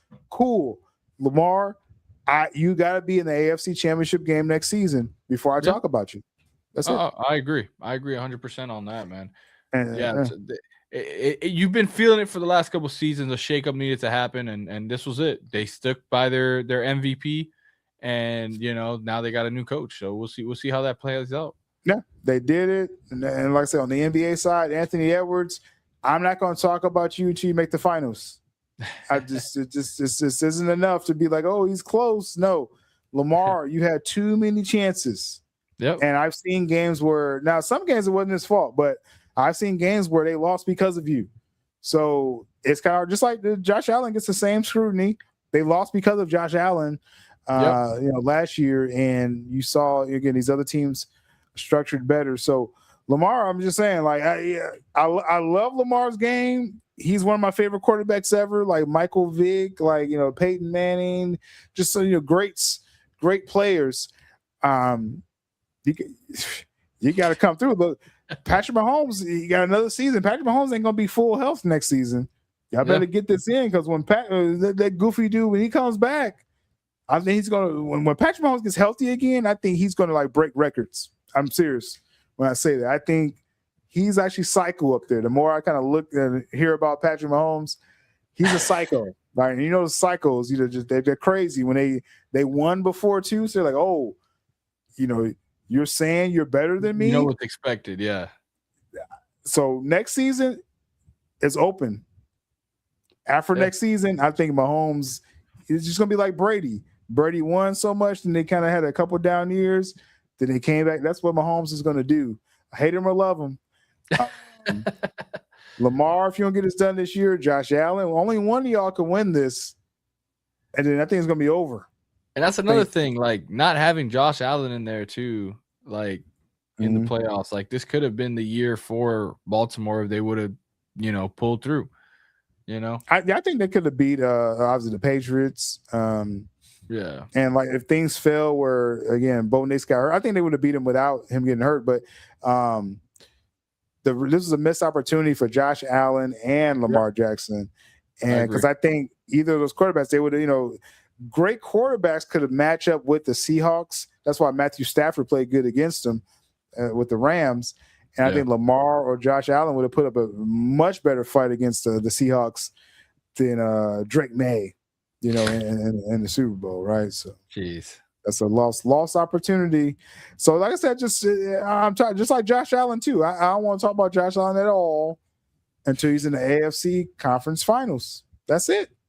That's it, man. And Josh Allen's having a baby, so he's more focused on that than he is, which look. So now we're on the Chiefs, right?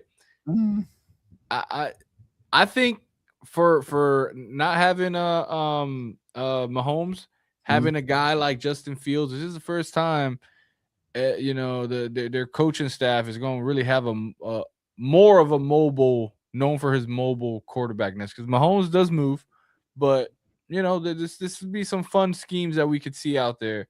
I think that's a big pickup, and then you got Walker. I think that's a huge pickup. Oh, the running game is instantly better. Pacheco, I don't know how Pacheco made it this far in the league.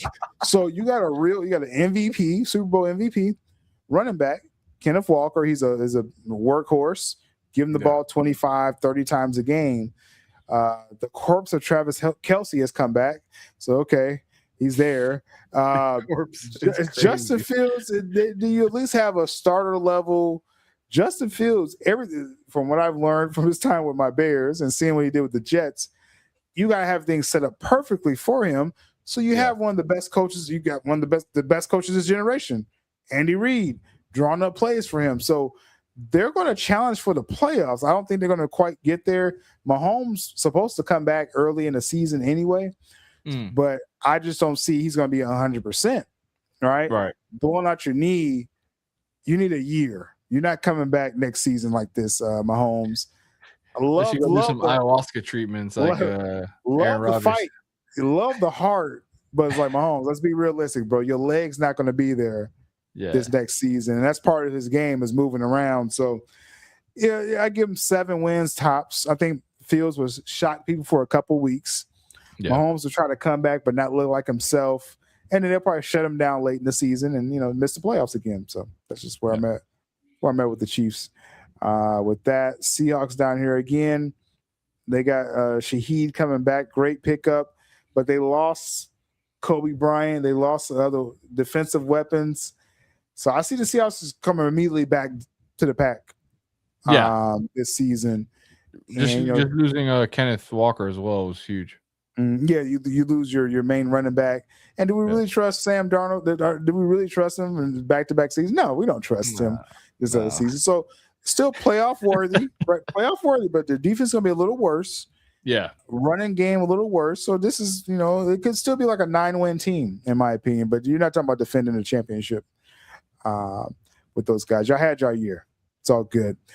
Giants. You got John Harbaugh coming in, resurrecting, trying to this franchise, adding Likely, who was, I thought, the better tight ends with the Ravens. Yeah. They got my linebacker Tremaine Edmonds from the Bears. He's over there with the Giants. So they're trying to just plug in Greg Newsome II, a good cornerback. So they're just trying to plug in pieces. Darnell Mooney, another good number 3 receiver. Yeah. The Giants, is it going to be resurrected immediately? I mean, it's like an 8-win team. I don't see them really as a playoffs, but, you can get some breaks in the NFL. I'm excited to see Scatterboo. Hopefully he's back healthy and ready to go.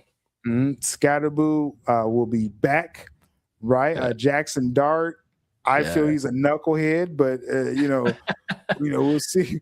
We'll see what he does. They're going to have enough weapons to at least be exciting for some games. So I'm looking forward to seeing their games. And like I said, Scatterboo, and maybe he may miss the first quarter of the season because he tore his leg up.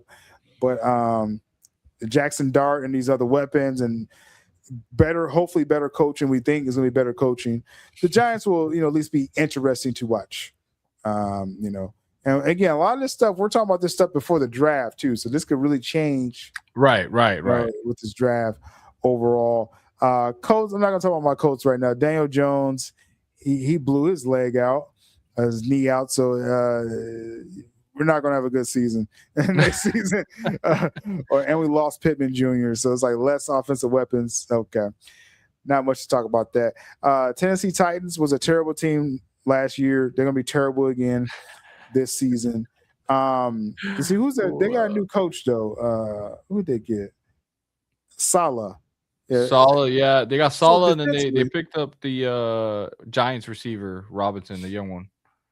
So I mean, defensively, I see the Titans, and it was actually decent last year. Cam Ward, so this is the old Miami of Florida guy. Yeah. He had no help last year at all, and I don't know. I mean, Wan'Dale Robinson, is that the hell? Like, is that the help? No, it's a step in the right direction, but you got another weapon. Yeah.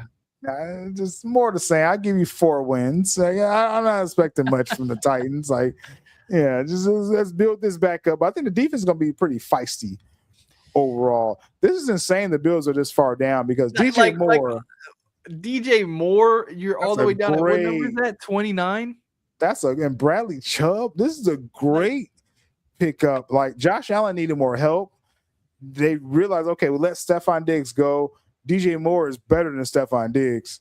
I mean, for my Bears, he single-handedly helped us beat the Packers a couple of times. So DJ Moore, we got a lot of love for him in Chicago. The routes are going to be insane. Wishing him the best because, you know, again, he was making too much money. That's why we had to trade him, you know, because we were trying to build the defense. So, Josh Allen, you got your number one guy. What you going to do with it? That's what it is with Josh Allen. So.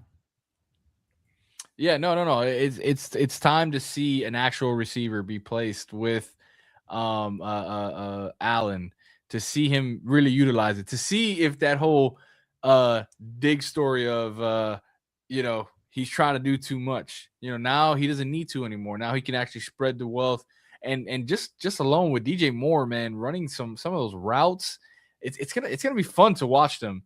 It's gonna be fun to watch, and then having Bradley Chubb, former Dolphin, as well. That their defense is another step that they've also needed for a while now to step up. So that's a nice pickup on them. For 1 second, I thought I read Kyle Allen or Kyron Allen, but no, it's somebody else. Yeah, somebody else. We got the air cut in the chat. kind of crossing topics here. I'm just like, but he says that's Raven, I believe. He's my Broncos winning the division again this year. I'm going to give you that. I'm going to concede the Broncos, though I do like the Chargers adding Coach McDaniel over there for the offensive coordinator. I think the Chargers are going to look really good this year, but I think the Broncos are a better team. Yeah. Overall with that. I agree. So that's where we're at. With that, we get to the bottom of the barrel of this crazy list. We don't talk Packers here, so we're just going to keep this going. They're going to lose to us. Finally. Dolphins. This is the last one. How many teams is it? 32. This is a terrible list. That's that's nuts. So Malik Willis, you know, you needed you want to pivot away. You're getting rid of the coaching, right? Yeah. So I understood why you move off Tua. Like, okay, he was for that system. Okay, now you got Malik Willis. People said this was the best free agent quarterback available this offseason. Dolphins, you got him. You got the defensive coordinator of the Packers as your new head coach. So defensively is going to be an emphasis for this team. Tutu Atwell was a really good number 3 receiver for the Rams.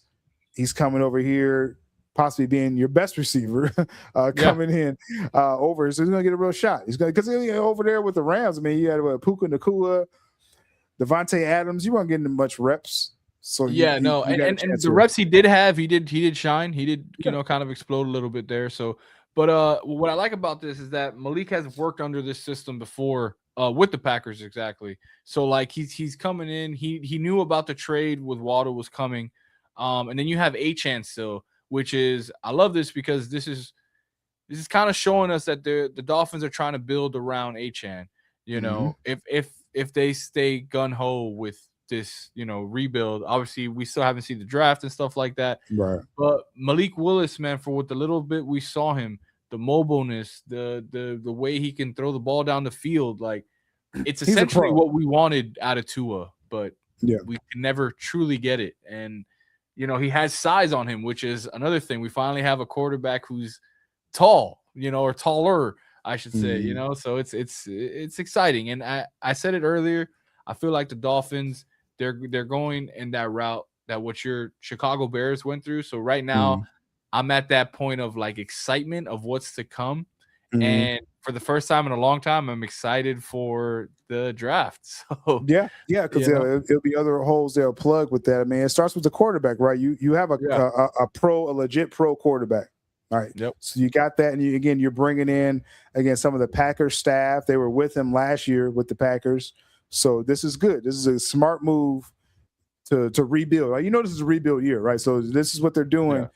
Tutu Atwell, let's give him some burn. You may draft another receiver as well, and I think the defensive scheme is going to be there. So y'all going to be in a lot of games, right? Now, again, we have enough offense. We'll see Achan lean on him, but not too much. You don't want to break him down either, but I think one of the prospects we were looking at for the draft was Jeremiah Smith, former. He went to school in Miami.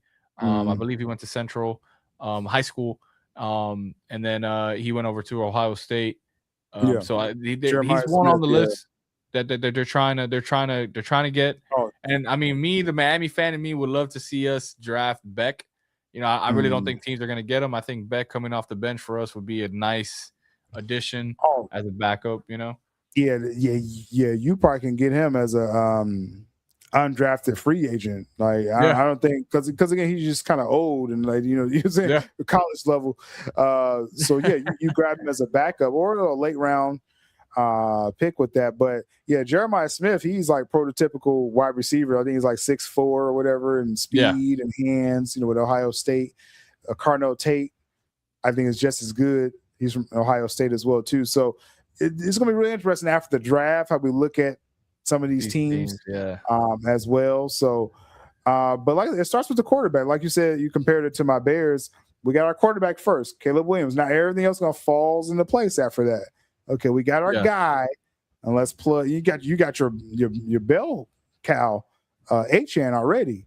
Yeah. So it's just about plugging. I think your defense is going to be there. I think the coaching staff, they're going to have a good defensive scheme day one. What's another good example too, and we kind of seen it done last season was with the Seahawks. They got their veteran quarterback, but then they kind of put those young pieces around them, and they kind of build from that. And so, I'm kind of seeing that a little bit here too with this move. You get that veteran for 5 years, build it up, build around them, and then you have your Achan powerhouse. So I'm excited. I'm excited as a fan. I'm excited. It's like finally we're moving somewhere. Definitely we'll revisit a lot of this after the draft. I want to see what other holes they plug in.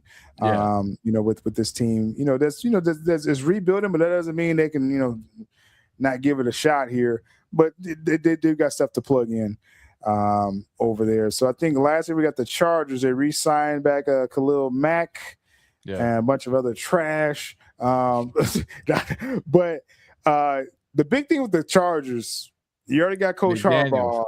Yeah. You get Mike McDaniels, offensive coordinator, with Justin Herbert. They're going to average 30 points a game. Okay. Yeah. They're going to. I don't know about the defense. I wouldn't be surprised if Hill joins that team as well. Oh, you think Tyreek Hill? That's going to be interesting because I think he'll probably miss half the season at least.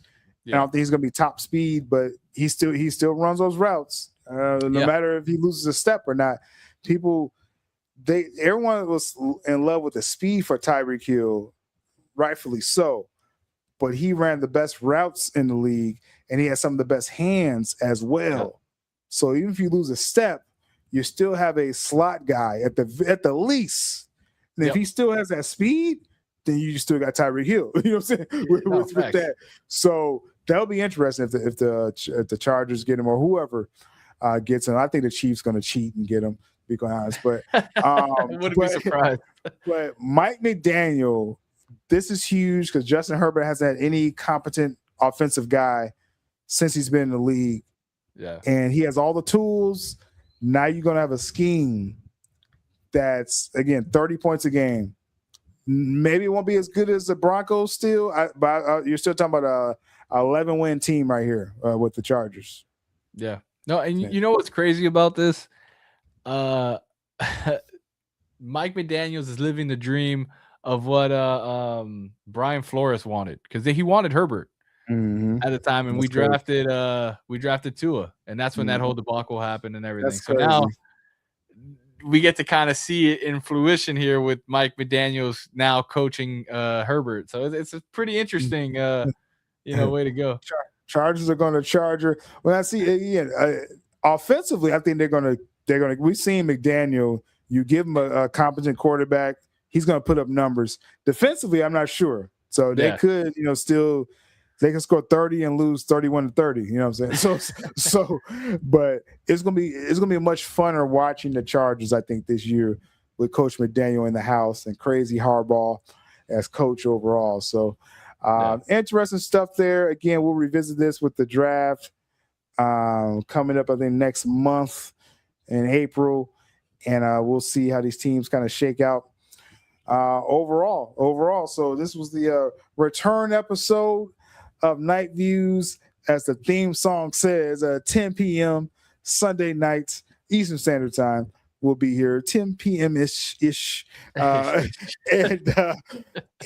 we're talking to popular sports, mostly NBA, NFL, popular college stuff as well too. And we'll see how this goes overall. The air cut says here for regular season they will win 10, 11 games. In my opinion, playoffs is their issue. Oh yeah, for sure. Yeah, I think it's gonna be the same thing. If they don't get it right, it's about the Chargers. If they don't get it right defensively by the playoffs, they'll be more of the same. With the Chargers. Yeah, in my opinion there. So good thoughts there. So as we zone out here, I'm gonna get some rest because I got a members Monday to do in the morning for the CBM Geek stuff. Really looking forward to getting back. It's gonna be for members Mondays. It's gonna be a lot of box office talk, but in the latest news, and may get a couple rumors or two for the members, YouTube members. So check me out over there on the Still ABDUL podcast. Again, Sunday nights here. We're gonna be exclusive on Twitter and on Carlos's platforms for Night Views. Again, 10 p.m. Eastern Standard Time, Sundays. We're just going to slide out of here, Carlos. I'm going to go right back to sleep here. Or right to sleep, I should say. But again, stay locked in every Sunday and notable stuff, big stuff coming with the NFL draft, NBA playoffs, the March Madness championship game, all that good stuff. Coming up. So much love to Still Nation, Still ABDUL Sports as well. We're just going to zone on out of here. I'm still working on the intros and outros, but for real this time, we got the anthem, so I'm inspired to have this clean production. All right, let's do it. But we on out here. Till next time, much love.